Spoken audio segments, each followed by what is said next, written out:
If you're ready to take back control of your health, you're in the right place. Welcome to Awaken Wellness with me, Tanya Candy, registered nurse and health coach. Now, I'm not your typical nurse. I consider myself divorced from traditional healthcare. I broke free of the sick care system in 2019 when I realized that the root cause to my sickness, my autoimmune disease, and my chronic pain was me. If you're ready for truth, for clarity, for honesty in a tough, love, compassionate way, I'm the coach for you. Join me while we dig into our root causes of sickness and disease.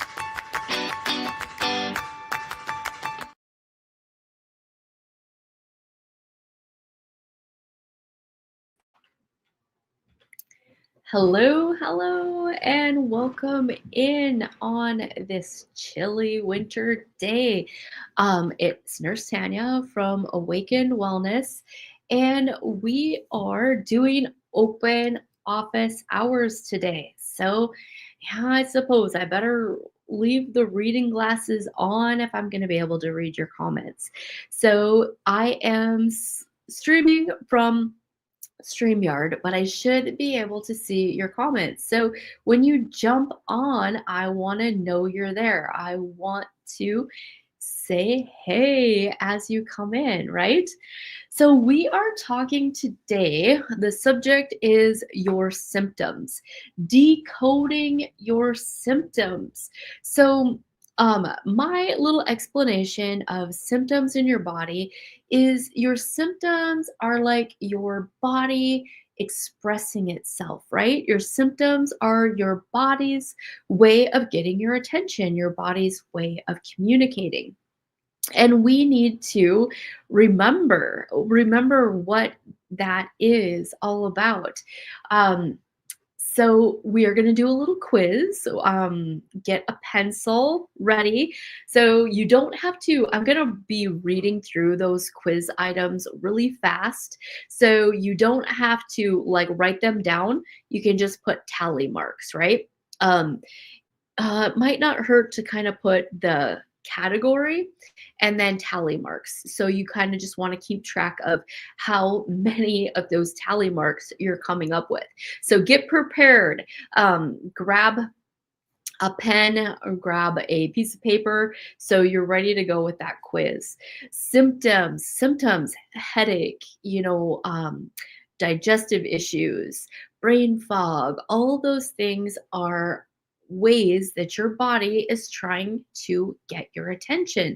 Your body is trying to tell you that it is uncomfortable with something that is being exposed to. When we talk about a holistic approach or natural health, we always want to keep in mind that our perspective on the body is that one, the body will never intentionally hurt itself. So, if you don't know, I'm an RN by licensure, but I consider myself divorced from the sick care system. And I have really gotten a whole different perspective on the body itself, on how to take care of it, and just everything, right? It's been probably over the last 5 years. I'm always learning something new, right? I do totally consider myself integrative.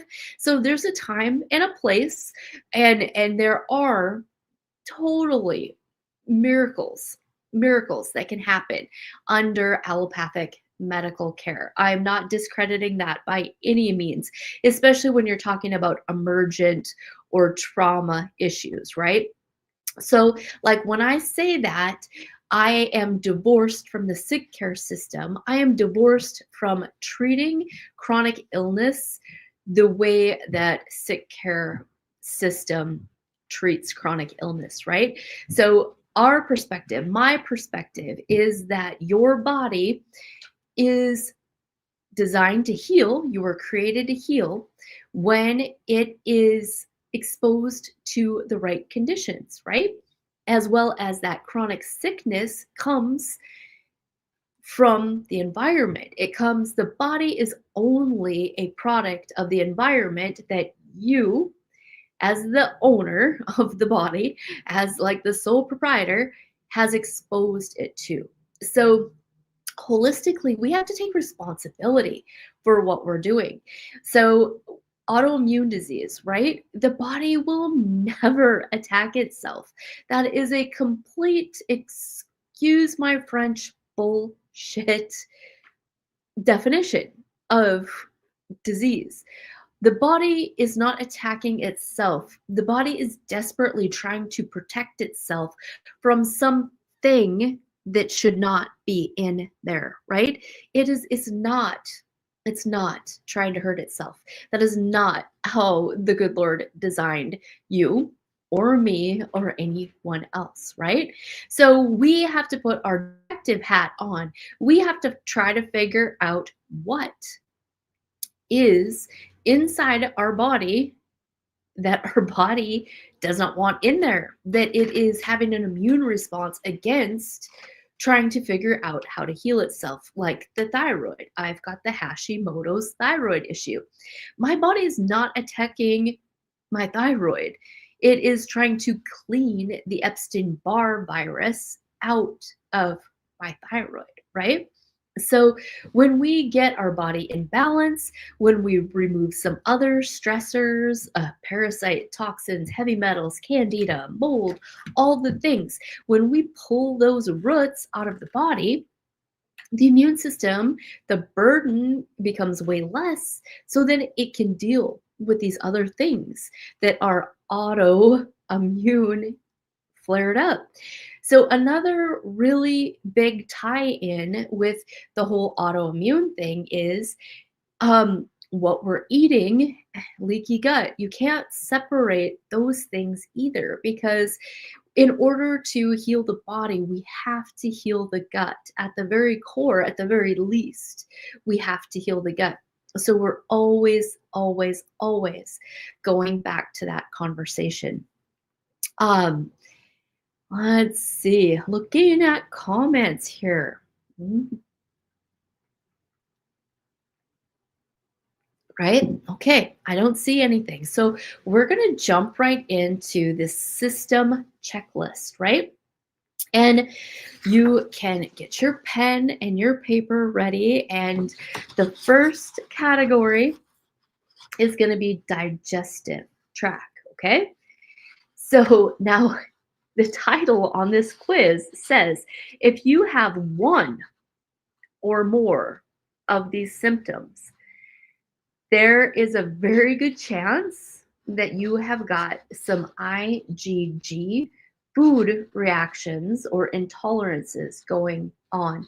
So, the quick background on that, now, if you go even to my link in bio, there are a couple of links there, and there's a 7 inflammatory foods little free download that you can download that has got a little information about this IgE, IgG thing. I'm not going to get in depth in it in this short video, but IgG comes from leaky gut, right? We were never supposed to have food proteins in our blood. So the Lord designed us so things should go in one hole and out the other. They should not get in our blood. In a perfect world, there is no leaky gut, right? That was the design. That was how the creator intended. Now, the food particles, when they do leak through your gut, when your mucous membrane is broke, it becomes more like a screen than a coffee filter. So these little proteins are leaking through and they're getting into your bloodstream. When that happens, you have an IgG reaction. So your immune system has multiple components, like IgE is that allergic reaction where you get hives, you get your throat closed, like you get a drippy nose, you like all those kind of things are an IgE reaction. And that's a different part of your immune system. That is a very small part of your immune system. The IgG is a big big part of your immune system. And that is sneakier. Those are the symptoms we're talking about today is sneaky symptoms that come from IgG reactions. Sometimes that just looks like inflammation, which then down the road, the medical field is going to diagnose you with things. Chronic inflammation leads to sickness and disease in your body.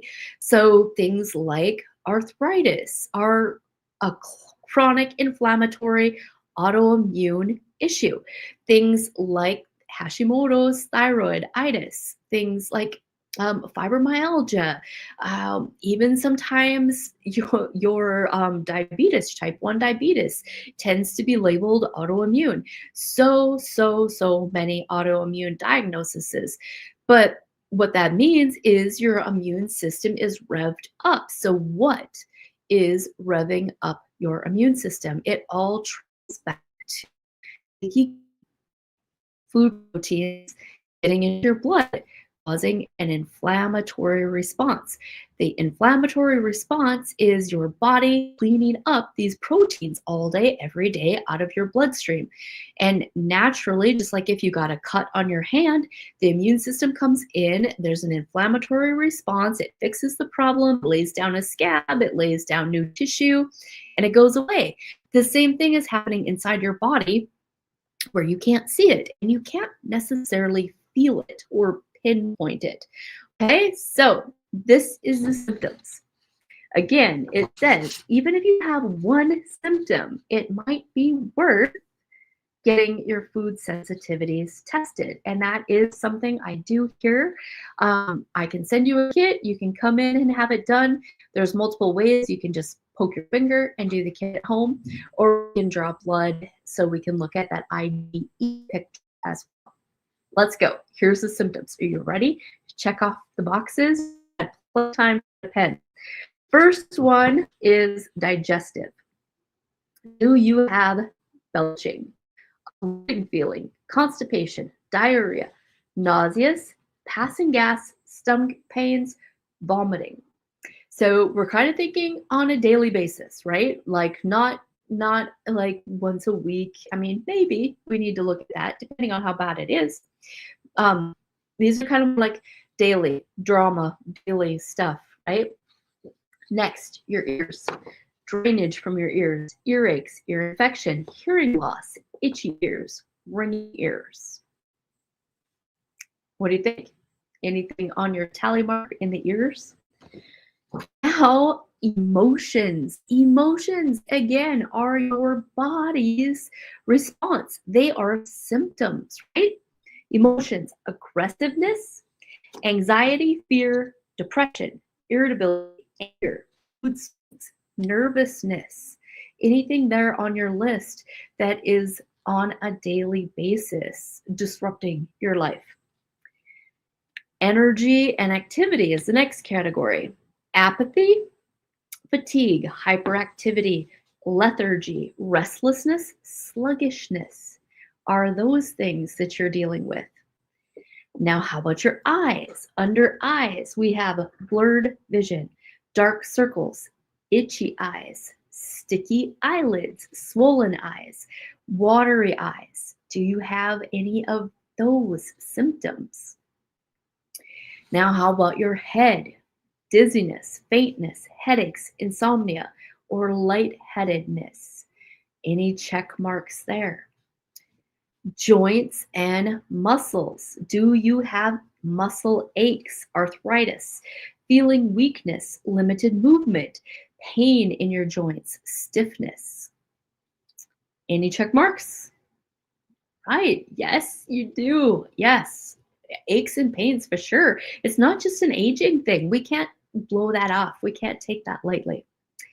Lungs, asthma, bronchitis, chest congestion, difficulty breathing, shortness of breath, or wheezing.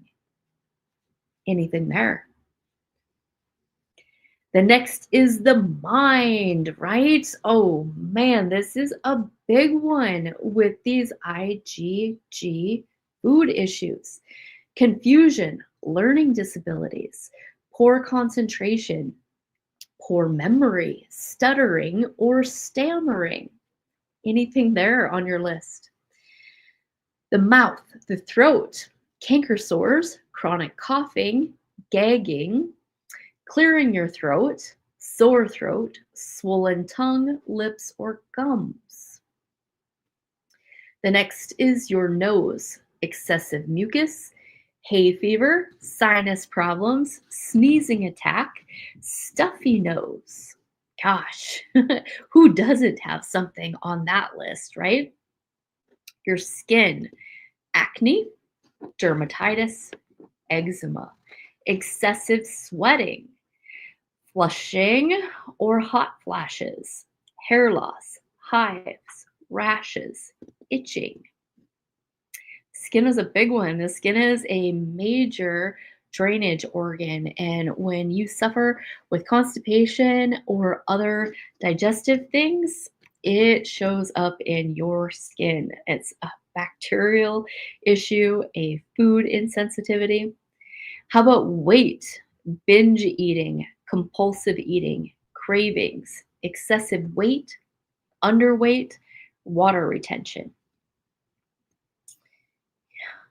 Right? I know it. You have a few there, don't you? And under other, anaphylactic conditions, chest pain, frequent illness, general itching, irregular heartbeat, rapid heartbeat, and urgent urination. So, all of those symptoms are your body trying to communicate with you, your body trying to get your attention, saying, dude, like, pay attention. Every time you eat this happens. So a lot of times we're just guilty of going through life oblivious, or on a daily basis you just feel so crappy every day that you have no idea why you're feeling crappy. So the rest of the test says, in the last 30 days, have any of these symptoms um, prevented you from getting a good night's sleep? Yes or no? And then which ones, which symptoms were keeping you up? Have they affected your performance at your place of employment? Yes or no? And which symptoms? Did your symptoms cause you to call in sick from work? Yes or no? And how often? Did they cause you to go home early? Yes or no? And the next question is, does anyone in your family have a history of allergies? Anyone in your family been allergy tested? If you have allergic reactions within 15 minutes or sooner after exposure to a particular topical, ingested, or inhaled substance, oh, sorry, do you? The question is, do you currently have that, like a known trigger, like animal danders, cosmetics, dust or pollen, foods, insect stings, iodine, latex, laundry detergents, medicines, penicillin, plants or trees, shampoos, skin creams, or sulfur? If so, we want to know what those things are. So, if you have those things going on, that means your immune system is really on the edge. Like anything is going to really tip your toxin bucket or tip your reactive bucket, like very easily. So that's kind of the end of our quiz.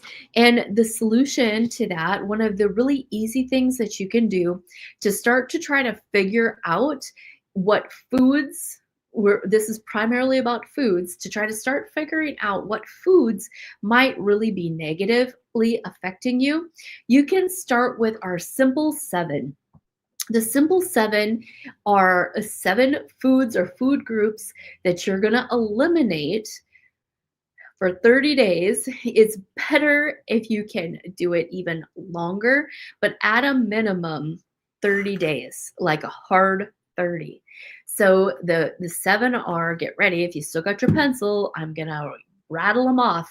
So number one, sugar. Sugar is absolutely the most inflammatory product out there. It's in everything. So I don't mean fruit. I don't mean natural raw honey, or monk fruit is acceptable. A little stevia is acceptable. I mean, I mean sugar, white refined sugar, high fructose corn syrup, those kind of things. You have to take out all sugar.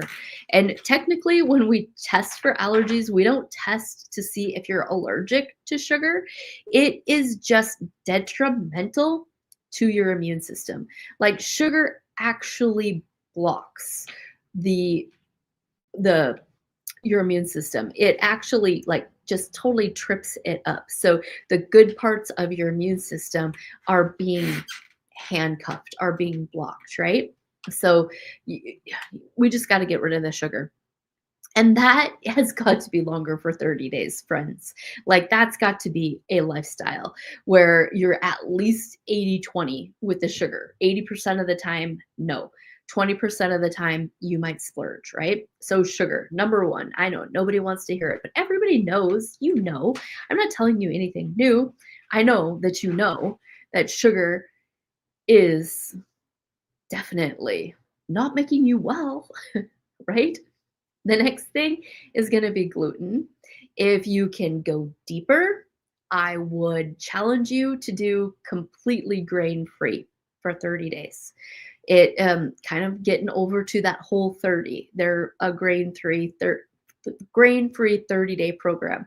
So gluten at a minimum, all grains if you can hack it, right? For baby beginners, I know I'm asking a lot. So gluten. The next thing is corn. I know, no corn chips, no high fructose corn syrup, no corn, no eating it off the cob, no eating it out of the can, no eating it in a um, tortilla shell or your favorite chips. No corn. No soy. Soy is hard. That is really hidden in a lot of things. So no soy. Soy is a long story. You know, I know there are good organic soys, but most soy is super GMO'd and super dirty food. It is a endocrine disruptor. It messes up your hormones. So no soy. That should be for life too. And I always get lost. Peanuts, I know that really breaks some people's hearts. No peanuts. It's all about these small proteins. All of these inflammatory foods are really small proteins that are leaking through your gut, getting in your blood, causing inflammation. So no peanuts. That's on the list. No eggs. That makes some people want to cry too. Eggs, again, really small protein. And the crappy thing about eggs and peanut is they were used, have been used since the beginning of the whole vaccine thing. The proteins are used as an adjuvant or as part of the vaccine ingredients. And when you get a vaccine, whether you think they're good or bad, that doesn't matter. That's not the point I'm making. This is a scientific fact, is a point that when they use that protein from peanuts and from eggs or chicken, and then they're attaching it to whatever it is you're supposed to build an immune response for, right? Whether it's the tetanus shot, you know, or whatever it is, they're putting those things together. So they asked your immune system to have a response to it, right? So, like, when you think of it, all the kids that have peanut allergies, like, what? Why? Where did this come from? Why is peanuts such a deadly thing? Most schools you can't even bring peanuts into. And in my humble opinion, as well as my peers and the people that I have studied under, we think it's largely in part to those vaccines asking these little bodies to have a response. to that protein because it's an ingredient. So, no eggs, no peanuts. I think I got them all. In quick review, sugar, gluten, dairy. I forgot that one. Dairy. Nobody wants to hear that either. If you are the raw dairy person, I still want you to avoid it for 30 days just to listen to your body, right? Dairy, um, soy, peanut, egg, sugar. Is that 7? I hope that's 7. I have got that list and a little article under my link in bio. Just go to the 7 inflammatory foods, and that is a great place to start. So challenge yourself. You can do 30 days without these foods. In that 30 days, you're going to pay really close attention to how you feel. You're going to go back to that symptom checklist and see if some of those things clear up, if they go away, right? And then after that 30 days, you're going to pick which one you're just dying to get back in your life, if it's dairy or if it's eggs, but you're only going to eat one, right? Like one serving for one day, and then you're going to go back to not eating it for 2 more days. So you're going to go forward and back and forward and back, because with the IgG, you have to give your body 2 days to respond. Some of those IgG symptoms can be really sneaky, and they don't happen like 20 minutes after you ate the thing. So that's why it's super confusing, and it's super hard to pare down what it is that's causing these problems. Now, on the flip side of all of this, all of those symptoms that we went over before also really look like parasite symptoms. So, yeah, parasites and IgG food sensitivities are hand in hand. Like, you can't separate them, because why are we getting leaky gut, right? Like, what's causing the leaky gut? And we always have to remember that, like, our cravings, our food cravings, whatever we're driven to eat is absolutely not our mind. It's not our mind that is craving salt. It's not our mind that is craving sugar. It's the microbes that live in us that are driven to crave the things we crave, especially parasites. They love processed food, they love sugar, and they love alcohol, right? Like, totally. And now it's not only the parasites, it's the bacteria. That fine and delicate composition of good bacteria and bad bacteria, and everything that has to be working right in our GI for our digestion to be right, right? Like, if you're a gardener at all or you do a compost pile, we have to think of our bodies, especially our gut, like our soil, like our terrain. So it doesn't take anything to really throw that for a loop and throw it out of balance. Like, one dose of antibiotics, it could have been years ago, and it can throw your whole terrain for a loop. I recently started taking a probiotic called Acromatia. The one I picked is like a GLP-1 activator, and it's got Acromatia. Acromatia is a beautiful, beautiful probiotic that is found to be low in almost everybody that has got leaky gut issues, almost everybody that is overweight and struggling. That Acromatia, when it is low or non-existent, you just don't have tight junctions. Like, it's almost impossible for your body to heal that leaky gut without the Acromatia. So, like, I recently started taking that again. Because I'm doing some other things for that GLP-1, some other peptides, and that's a whole nother conversation, or a whole another talk that we can have. If you're interested in it, just private message me or get on next week, and I will do a whole my next week office session can be about that if there's some questions. But anyway, every little thing we do can just upset that apple cart. And even those good changes can feel like hard changes at first just because things are so different. So then we have to kind of balance it or mitigate it. Like, are we going to need extra magnesium when we do this? Like what does our body need?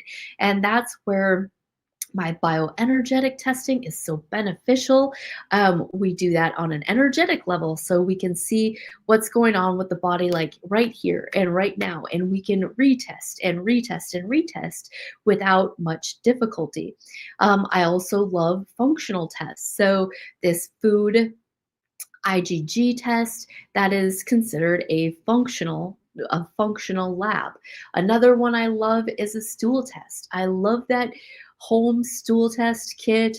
You do that so we know what's going on with your liver. We know what's going on with your good, your bad bacteria. Is there some rogue bacteria that we need to squash? And from an herbal standpoint, if the test tells us there's something rogue, we use things like oil of oregano or golden seal or gosh, what else? Sometimes garlic. So there are herbs that we can use instead of antibiotics to take care of these rogue bacteria that are causing you some problem. Do we see parasites on a stool test? Rarely, very, very rarely. One, there's just way too many varieties, and two, they're not very willing to just fall out of you. So I'm not sure why that is such an inefficient test. My bioenergetic testing or just simply good old fashioned muscle testing is kind of your best bet for parasite testing. What else do I love? Oh, I use a test that I just love. It is a saliva test and it's genetic and it gives you like the directions to your body with your exact gene pool. It also tests your MTHFR to see like if you have any of those mutations. And that's the one everybody talks about, everybody knows about, but that's just a tiny piece. Like that's just a tiny piece. We want a wide variety. We want to know what like your CMT gene looks like, and that's got more to do with your estrogens and your methylation. That test will tell us what kind of exercise your body is suited best for, what your eating window is suited best for, like everything. Like there's so much information. That in my programs is the foundational test. So I do programs, especially for my online community, and like locals can do that too. We still just do it online. It just works better that way. So in my one-to-one coaching, I've got three different packages. In my hybrid group coaching, there's also three different packages. And I'm restructuring those years, kind of learning from what people seem to respond best to last year and kind of twisting it up a little bit. So I've included functional testing. So depending on the package that you go into, we do some testing. In the jumpstart or the small package, we just do that genetic test. In the next level, we do the genetic test plus two other tests. And then in the final level, we do the genetic test plus three. I think I might have misspoke.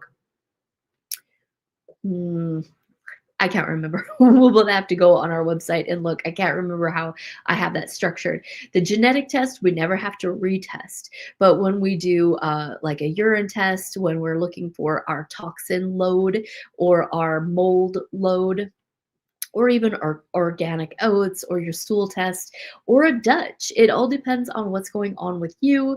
And we want to do that personal assessment first and then see where to go. Some people have done a lot of testing, some people have done none. And then another thing that I always love to do.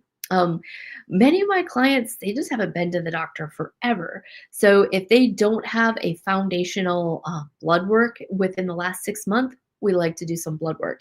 If they do have those labs, then I will plug them in and look at them from a functional, like an optimal function perspective instead of that medical normal perspective. So that is super, super valuable. So yeah, we do so many fun things. Like I I love my client load.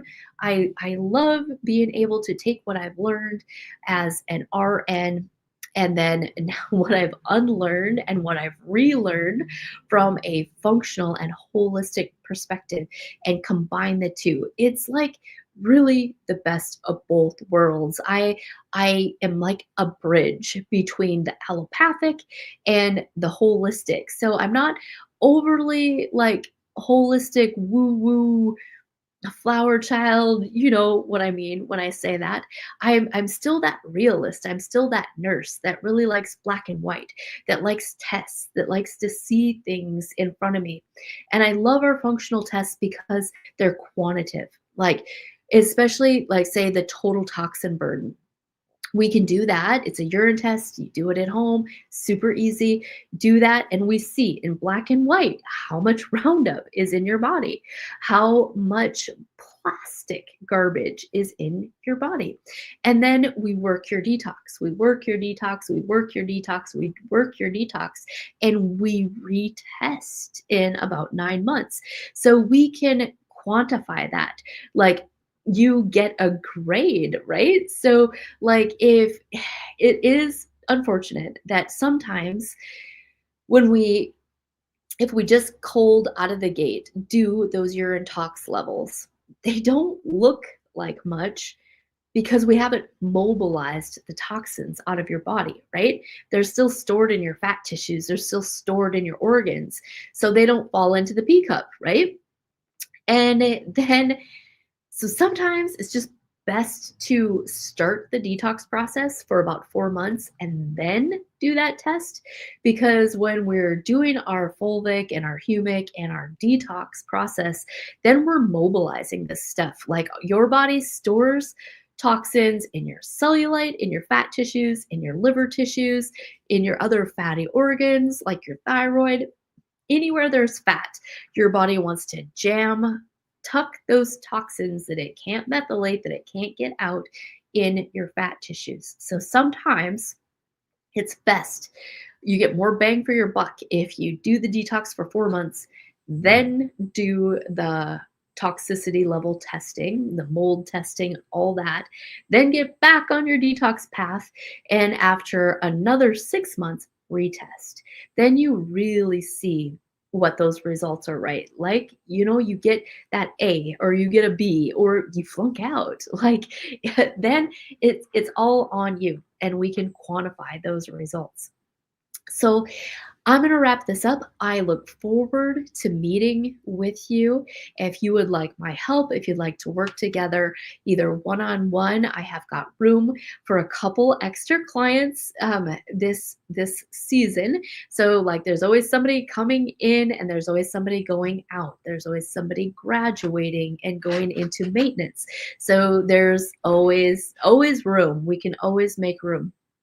And then I'm just really putting together these hybrid group coaching programs. So far, honestly, they've been a little slow to ignite, right? Most of my clientele in my age group are a little shy of some of this group coaching stuff. They're a little commitment phobic. And my clientele is really busy. Like, I get that. That's where you have the education modules where you're going to really self-pace a lot of these things. We can't let always being busy be that excuse that we never move forward with our health, because that's the problem in the first place. You're too busy that you're not prioritizing your health. We have to prune some of these things. We have to slow you down a little bit so we can heal you. We have to get you in the mindset that you're willing to invest in yourself. Like a lot of my friends, a lot of my Facebook followers, we got to know each other because of horse stuff, right? So I'm always saying, if I could get you as a horse owner, as a uh, horse enthusiast, if I could get you to invest as much in your health and your wellness, if I could get you to feed you as good as you feed that horse, then like we'd be getting somewhere. Or most of my followers, most of my friends are dog people. That the same. If I could convince you today to treat yourself as good as you treat your animal, to love yourself as much as you love your animals, your horse, your dog, your pets, then I could retire, right? Like my job is finished here. If I could get you anywhere close to giving yourself that kind of affection. So let that sink in.